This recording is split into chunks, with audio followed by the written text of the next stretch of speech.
नमस्कार, अनिता चव्हाण रेसिपी मध्ये तुम्हा सर्वांचे स्वागत आहे। आज आपण करटुल्याची भाजी कशी बनवायची ते पाहणार आहोत। रेसिपी तुम्ही शेवटपर्यंत नक्की पहा। ही पावसाळ्यामध्ये रानभाजी उपलब्ध असते। ही भाजी वर्षातून एकदा तरी खावी।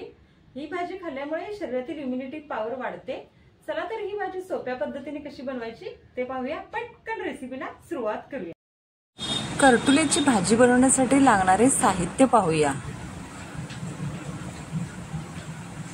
इथे मी करटुले पाव किलो घेतलेली आहे। अशी ही काटेरी असतात। ही पावसाळ्यामध्ये सहज उपलब्ध असतात किंवा मार्केटमध्ये सुद्धा मिळतात। मोहरी, जिरे, कोथिंबीर, खलबत्त्यामध्ये वाटलेला लसूण, कढीपत्ता, लाल तिखट आणि मीठ, 2 मध्यम आकाराचे बारीक चिरलेले कांदे घेतले आहेत। सर्वात प्रथम आपण ही करटुली स्वच्छ धुवून घेऊया। ही वेलवर्गीय वनस्पती आहे। याला काही माती वगैरे लागली असेल तर ती आपण स्वच्छ धुवून घेणार आहोत। ह्या भाजीचे अनेक फायदे शरीरासाठी उपयोगी आहेत। आता ही करटुली आपण स्वच्छ धुवून घेतलेली आहे। याचा मागचा व पुढचा भाग कट करून आपण याची करटुली अशी या पद्धतीने कट करून घेऊया। आता याच्यामध्ये बिया असतात त्या सुद्धा आपण घ्यायच्या आहेत। या बियांसकट ही करटुली आपण कट करणार आहोत। आणि बिया जर जाडसर असतील तर त्या आपण त्याच्यातील काढून टाकणार आहोत, जेणेकरून त्या खाताने दाताखाली येणार नाहीत। अशी या पद्धतीने छोटे छोटे तुकडे करायचे। आता या करटुल्यामध्ये थोडे जाडसर बी आहेत ते आपण काढणार आहोत। असे चाकू किंवा चमच्याच्या साहाय्याने आपण हे काढू शकतो। तुम्ही ही कारली चिरतो त्या पद्धतीने सुद्धा चिरली तरी चालेल। आता सर्व करटुली आपली चिरून झालेली आहे। गॅसवरती एक कढई ठेवलेली आहे। यामध्ये 2 चमचे तेल घालणार आहोत। तेल चांगलं तापल्यानंतर याच्यामध्ये आपण मोहरी घालणार आहोत। मोहरी चांगली तडतडल्यानंतर याच्यामध्ये जिरे घालणार आहोत।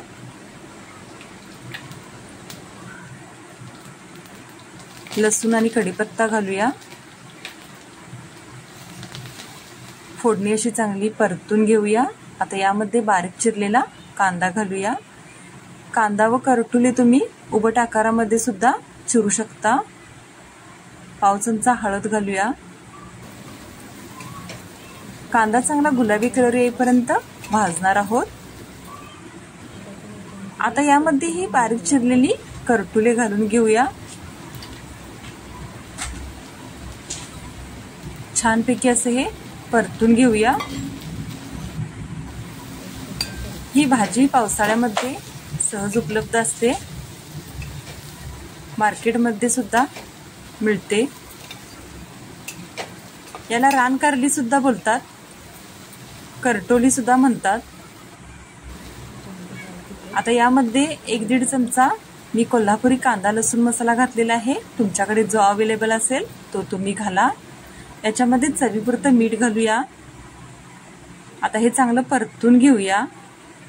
जर तुम्हाला याच्यामध्ये शेंगदाण्याचा कूट किंवा डाळ घालायची असेल तर ही सुद्धा तुम्ही घालू शकता। अगदी थोडंसं पाव वाटी पाणी घालूया आणि वाफेवरतीच ही भाजी आपण शिजवून घेणार आहोत। 5-6 मिनिटात भाजी तयार होते। झाकण लावून याला एक वाफ आणून देऊया। अधूनमधून भाजी हलवत राहायची आहे, नाहीतर ती करपू शकते। वरून थोडीशी कोथिंबीर घालूया आणि 2 मिनिटे झाकण लावून याला गॅसवरतीच ठेवूया। आता आपली भाजी बऱ्यापैकी शिजलेली आहे। अशी उलटाण्याच्या सहाय्याने आपण चेक करणार आहोत। पटकन अशी ही कट होते। भाजी आपली खाण्यासाठी तयार झालेली आहे। आता गॅस बंद करूया। आता ही भाजी खाण्यासाठी आपण एका डिश मध्ये काढून घेऊया। ही भाजी आपण भाकरी, चपाती किंवा वरण भाताबरोबर तोंडी लावण्यासाठी सुद्धा घेऊ शकतो। मग कशी वाटली तुम्हाला करटुलेची भाजीची रेसिपी आवडली तर लाईक, शेअर, सबस्क्राईब नक्की करा. धन्यवाद.